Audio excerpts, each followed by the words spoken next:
match encore une fois difficile face à un des candidats à la montée. Qu'est-ce que vous retenez de ces 90 minutes? Ouais, qu'il y a encore un petit gap et un petit écart entre les équipes postulantes au tableau et nous. Même si encore une fois, je pense que notre match est plutôt cohérent en termes d'organisation. Après, en termes de situation, même en première mi-temps, je pense qu'on en a plus qu'eux. Mais après, eux ont su être efficaces sur une de leurs belles occasions. Et après, on a senti que les 20 dernières minutes, c'était peut-être un peu plus difficile. Mais voilà, globalement, aujourd'hui, ça ressemble un peu à Fleury, quoi. On a l'impression d'être pas loin du niveau. Puis au final, on repart avec 0 points.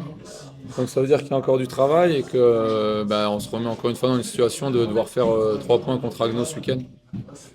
Défensivement, vous étiez plutôt bien en place pendant une heure. C'était plutôt intéressant. Parce que, en face, ils ont eu quelques occasions, mais c'était pas net. Finalement, ils ont marqué sur leur première vraie occasion franche.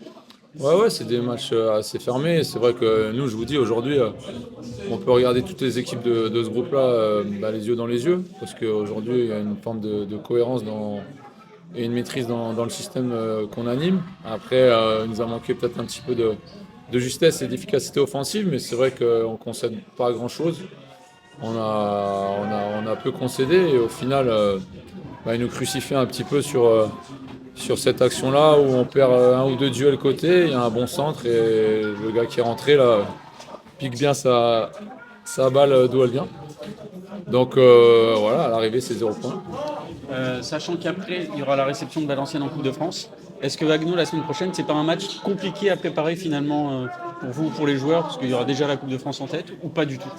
Bon, pour moi, non, pas du tout, hein. Nous, on prend les choses comme elles viennent. Donc, moi, je vous le dis, et je vous le dis, là, il y a deux questions. Moi, ce qui m'intéresse, c'est de faire 3 points contre Agno, une équipe qui ne perd pas depuis 4 matchs, je crois. Donc, non, Valenciennes, forcément, ça va être une petite attraction, attractivité pour le club, pour la ville et tout. Mais voilà, on va rentrer, on va analyser ça ce soir, faire le retour vidéo de ce match-là lundi. Et puis Agno, on a déjà regardé, donc on sait contre qui on joue, on connaît cette équipe-là. L'idée, c'est d'avoir toujours un petit coup d'avance.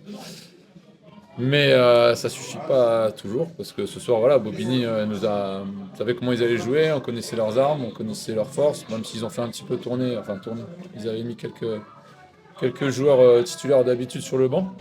Mais non, moi, Valenciennes, c'est pas un truc qui m'empêche de dormir aujourd'hui, ouais.